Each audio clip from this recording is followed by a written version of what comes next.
Olá, boa noite, tudo bem? Feliz sábado, minha gente. Está começando mais um Identidade, o seu programa de boas conversas.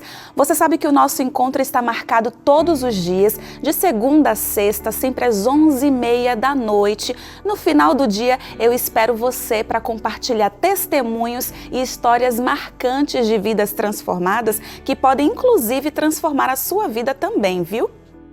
Hoje eu converso com um jovem que tinha um futuro promissor no mercado musical, mas abriu mão do sucesso, da fama, do dinheiro para viver, sabe o quê? Os sonhos que Deus tem para ele. Mas você pensa que aí tudo ficou bem? Nada disso, viu? Muitos percalços têm surgido, mas ele vem contar justamente isso. Como é enfrentar os desafios da vida ao lado de Cristo e de quem se ama, e eu posso te garantir que vale a pena. Está imperdível e emocionante a nossa conversa de hoje.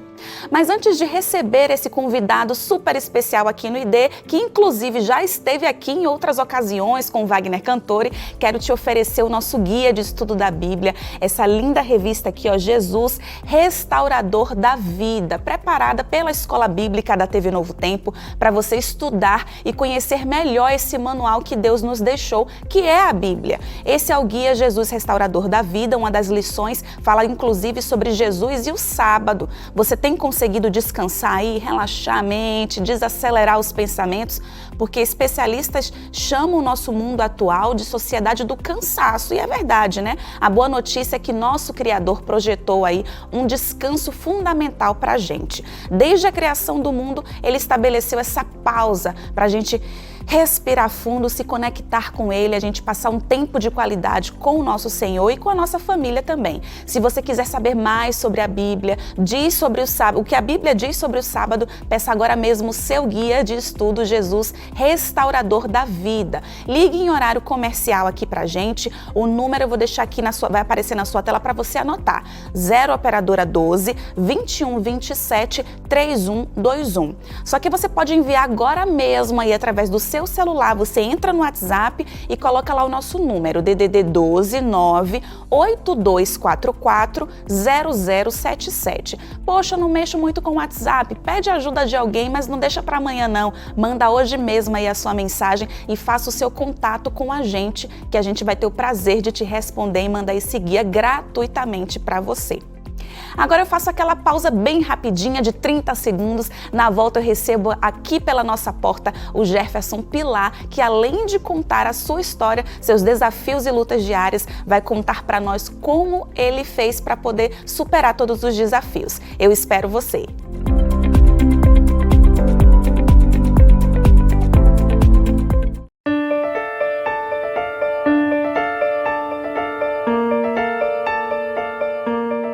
Minha gente, já estamos de volta, vamos embora para o último Identidade desta semana, porque semana que vem tem mais. E hoje eu tenho a alegria de ter aqui no nosso estúdio o Jefferson Pilar, o cantor aqui da gravadora Novo Tempo. Ele vai contar como tem sido a trajetória pós-conversão, né? Porque você já conhece aqui de outros programas, inclusive de outra Identidade Geral, na época do Wagner Cantore, a história do Jefferson Pilar. A gente vai dar uma retrospectiva, mas a gente quer focar muito como que tá a vida dele hoje. Eu sei que tem grandes desafios, mas a fé do menino tá ali, firme e forte, e é sobre isso que a gente vai aprender aqui no Identidade de hoje, viu? Então vamos lá abrir a nossa portinha aqui para que o Jefferson entre. Por favor, fique à vontade. Boa noite, feliz sábado. Feliz sábado. Olha, aqui é sua casa, viu? Você sabe que baiano gosta de receber o povo em casa, né, Jefferson? Minha família, parte da minha família é baiana. Ah, não sabia? Que coisa boa. Gente, é incrível, porque todo mundo, quando eu falo assim, que eu sou baiana, eu tenho um tio, eu tenho um avô, eu tenho alguém, né, sempre. Bahia tá dominando o mundo. Eu sou suspeita pra falar, né, minha gente? Amo isso. Que alegria ouvir esse sotaque. Ai, que legal. Olha, eu quero te agradecer super. Sei que sua agenda estava aí super apertada, uma viagem ontem, uma viagem amanhã, mas você veio aqui, muito obrigada. Ainda mais nessa semana, gente, é semana de estresse, você sabe que a mão tá assim, o joelho tremendo. E obrigada por você ter vindo aqui, viu, nos prestigiar. Muito obrigada mesmo. O prazer é meu, espero que seja útil aí nesse pouco tempo que a gente vai passar junto. Eu Tanto aqui tenho na nossa certeza. comunhão, como para os irmãos que nos assistem. Amém, eu tenho certeza. Olha, eu prometi para o povo de casa uma retrospectiva, né? Opa. Porque você já é conhecido aqui da casa, todo mundo conhece bem a sua história, mas a gente sabe que você teve uma trajetória antes da gravadora Novo Tempo com a música, né? Conta rapidinho pra gente como foi o início aí da sua carreira. Então, eu comecei a cantar na igreja, na minha primeira experiência com a comunidade, né? Dentro da igreja adventista mesmo. Mas eu era convertido à igreja, à experiência social, né? Ali da igreja onde eu estava inserido. Então, não era convertido ao Cristo. Acabei me afastando, cantei então numa banda pop secular. Ganhamos um concurso num programa de TV. Depois de vencer o concurso, decidi abandonar o grupo, né? Tive uma experiência com Deus agora, já meio que adultecida, já não era só uma experiência com a igreja, era uma experiência com Deus. Decidi então deixar aquele caminho porque na minha mente não fazia mais sentido, né? Não dava para fazer as duas coisas ao mesmo tempo. Foi difícil, mas Deus foi conduzindo e ainda eu não tenho como não dizer que Deus cuidou, né? Até aqui.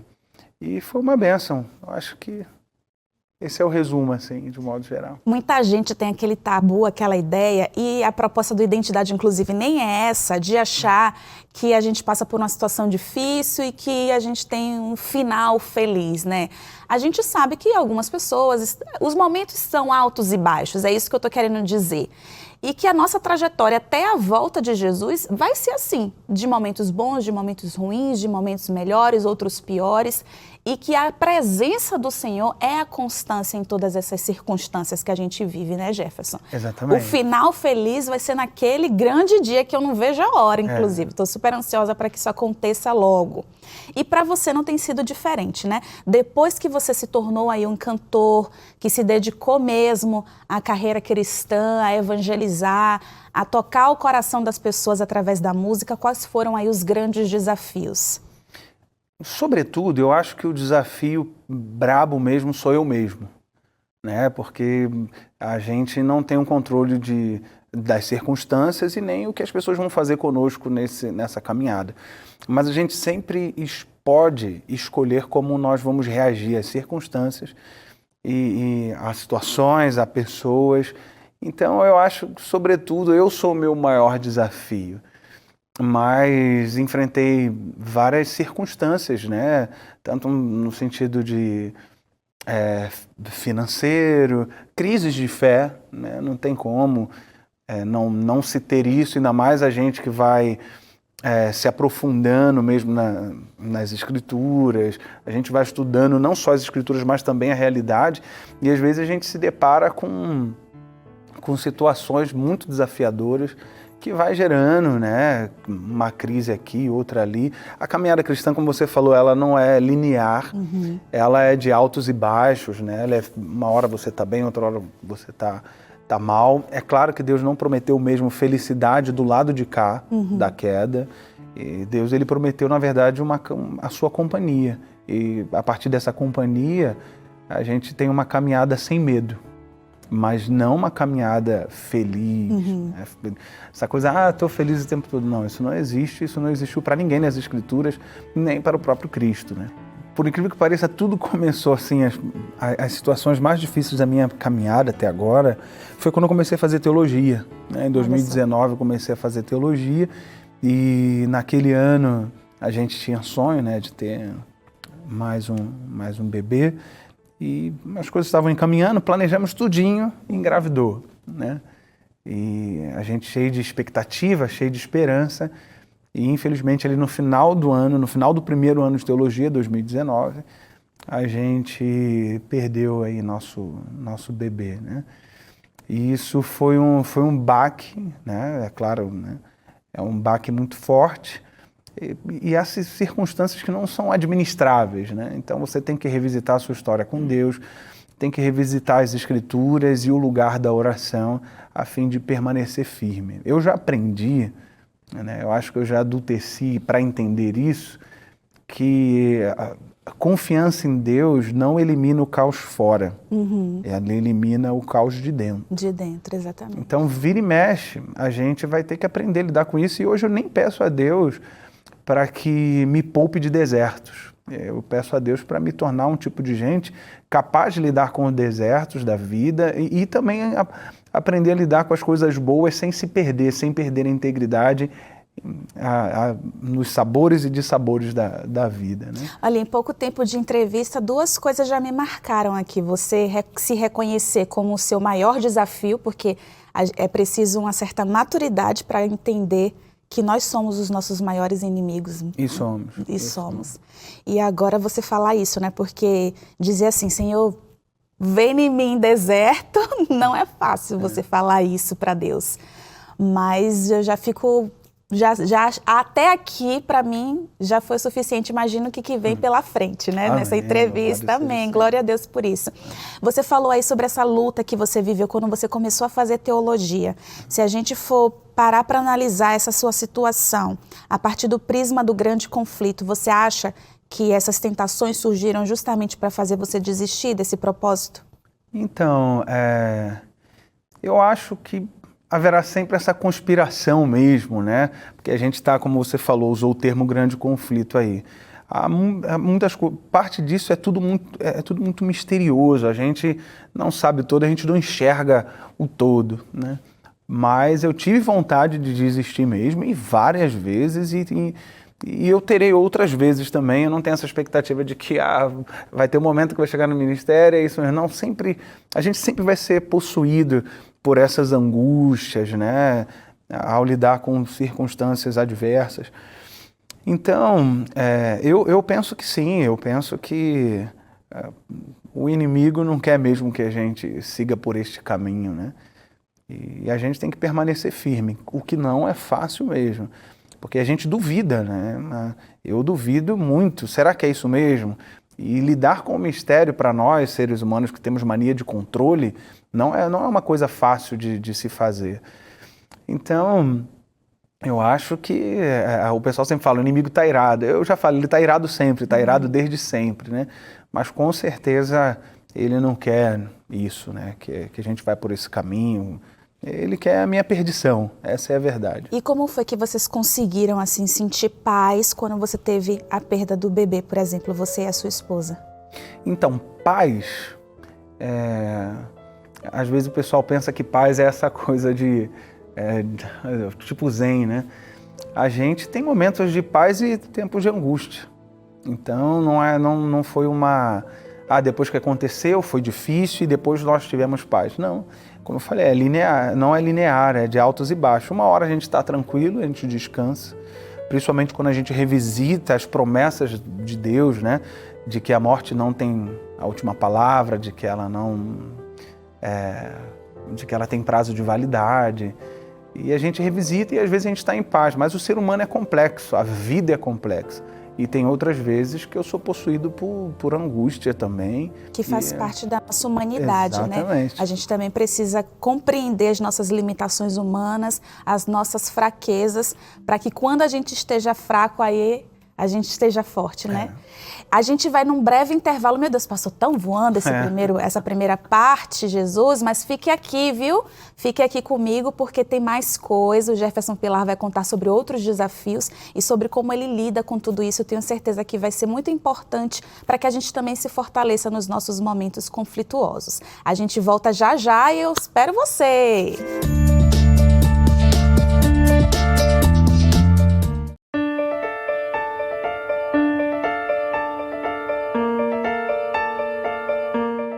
Minha gente, estamos de volta. Quando a conversa é boa, o tempo passa assim tão rapidinho, meu Deus. E agora a gente já está aqui de volta para continuar aqui esse bate-papo fluido, gostoso.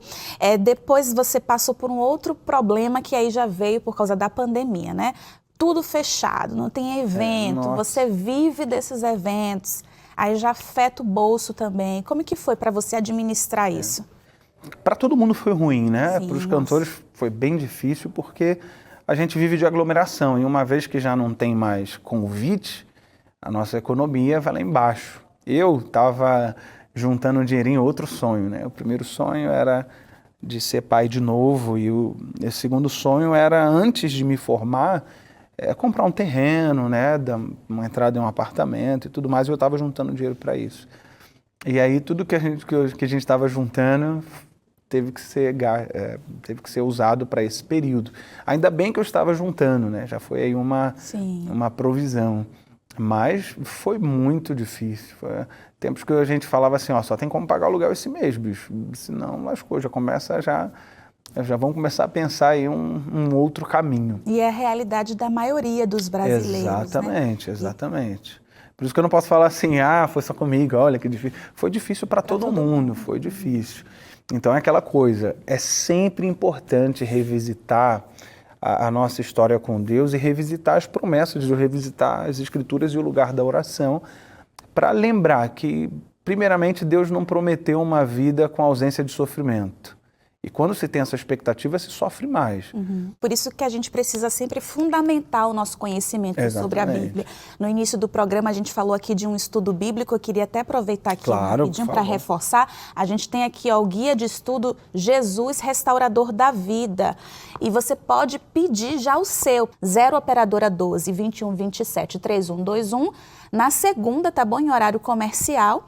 E você pode mandar uma mensagem pelo WhatsApp, mas a mensagem você manda agorinha. DDD 12 98244 0077. E Jefferson, aí, de repente, você estava onde quando ligaram para você para falar da sua esposa e do acidente dela? Como que foi? Então, eu estava ali lavando a louça. Uma pessoa era o telefone da minha esposa, eu atendi pensando que era ela e era um homem, né? E ele falou assim, você é o esposo da Aline? Eu falei, pois não. Ele falou, então, porque ela acabou de capotar com um carro aqui. Meu Deus. Nossa, o chão desaparece na hora. E ele falou assim já na lata. Falou. E ele ainda ficava assim, melhor você vir pra cá. Eu falei, não, como é que ela tá? Ele, não, melhor você vir pra cá, né? Você já e aí, fica imaginando, aí, meu Deus. Só piora. Mas, para honra e glória de Deus, a gente perdeu o carro, né? Mas minha esposa ficou com o rosto bem inchado e isso assustou quando a gente viu ela sendo resgatada lá pela SAMU e tal. Mas, para honra e glória de Deus, pudemos voltar, levar minha esposa para casa, né? Ela chegou a ficar internada, alguma coisa assim? Ela ficou um dia, né? Um dia. Mais de 24 horas ali. Em observação, porque os sinais vitais estavam bons, né? Estava se mexendo bem, mas o que assustava era isso. Então precisava fazer toda aquela bateria de exames para ver se tinha ficado algum coágulo, né? Alguma coisa interna. Mas graças a Deus pude voltar com ela para casa, mas foi mais um golpe aí, né? Fora que antes ainda teve, no meio da pandemia, ainda perdi também minha avó, né? Que me criou, e isso também foi uma sucessão de eventos que a minha saúde não aguentou. Né? E aí eu nem levava tão a sério assim, porque a gente só sabe quando a gente experimenta, né? Então eu tive aí transtorno de ansiedade, com eventuais crises de pânico, a ponto de flertar com a morte, né? Eu pensei que nunca experimentaria isso, eu até falava assim para minha esposa, eu preferiria estar doente do corpo, mas era do corpo, né? Porque a gente sente no corpo. Mas porque aquilo não era administrável, não era. Eu buscava nas Escrituras e simplesmente aquela angústia me possuía de uma maneira tão estranha, tão não administrável, que eu nem sei o que foi aquilo, mas eu não quero sentir isso nunca mais. Ainda bem, né, pela medicina, e a gente percebe que há déficits, né, em nós, dopamina, essas coisas, que vão gerando coisas absurdas no nosso coração e na nossa mente. E para a honra e glória de Deus também passei por essa fase, hoje estou muito bem, mas essa sucessão de eventos precisa ser acompanhada de perto quando alguém passa por isso, senão pode desencadear aí até patologias graves mesmo, né? É muito bom que você toque nesse assunto, porque aí as pessoas entendem, primeiro, que não é só com elas, né? Que qualquer um, está Ixi. passivo de passar por algum momento difícil. E segundo, porque ainda existe um certo tabu com os problemas emocionais. E o Brasil está lá no topo do ranking entre os países com pessoas mais deprimidas e ansiosas. E a gente viu um aumento disso na pandemia, inclusive.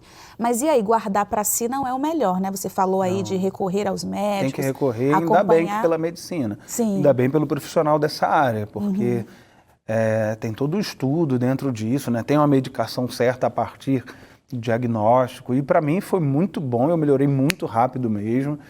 Eu pensei em desistir, eu falei, meu Deus, como é que eu vou ser pastor desse jeito, né? Eu não estava conseguindo administrar mesmo, foi muito difícil. É pesado. Eu era possuído por um pavor, não era tristeza, era um pavor e desânimo. O coração acelerava, suava, né? Contração muscular. E a mente dá engana a gente de um jeito assim estranho. Porque a minha era relacionada a coisas do futuro, além daquelas coisas que eu tinha experimentado, estava relacionada a coisas do futuro. E aí você pensa naquela situação, mas o cérebro parece que não tem noção de tempo. Sim. Parece que você está lá já experimentando aquilo e o seu corpo todo reage como se estivesse naquele momento, né? Então é isso, a vida é complexa, a humanidade é complexa. Não tem receitinha de bolo, Deus não promete, né, ausência de sofrimento. Então confiar em Deus não nos isenta da dor, da perda, do luto. O que Deus promete para nós é a sua companhia e a confiança elimina, como eu falei, o caos de dentro, apesar de estar rodeado de caos externo. Deixa eu te perguntar uma coisa, e se o mar não abrir? Se Faraó me alcançar, o que é que eu faço, Jefferson? Essa música eu fiz antes de experimentar tudo isso. Precisou revisitar essa música nesses momentos? Com certeza, era difícil até de cantá-la. Olha, essa música já me ajudou tanto, porque eu passei por um momento em que todos os pilares da minha vida também caíram ao chão. E eu ouvi muito a sua música. Amém. Muito. Cantei muitas vezes essa música chorando. Amém. Pedindo para Deus, eu não vou desistir, eu vou continuar. E tem um clipe que você gravou e disse assim, e se o meu filho não vingar, se o emprego não vier, se o marido não voltar. Você se lembra desse clipe? Claro.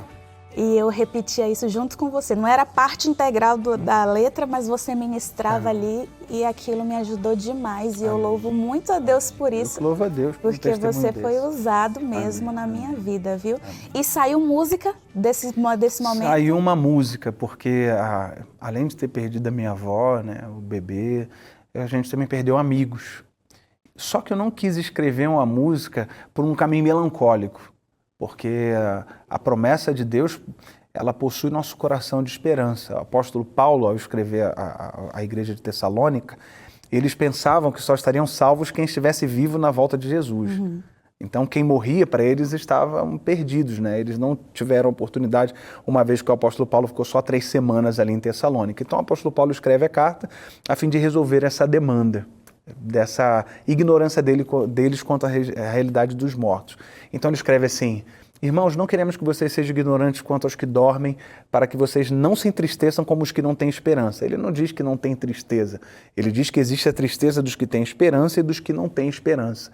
Aí lá na frente ele diz: pois dada a ordem, a voz do arcanjo, o ressoar da trombeta de Deus, o próprio Senhor descerá dos céus e os mortos em Cristo ressuscitarão primeiro. Depois nós, os que estivermos vivos, seremos arrebatados com eles para o encontro com o Senhor nos ares e viveremos para sempre com o Senhor. Isso é a promessa.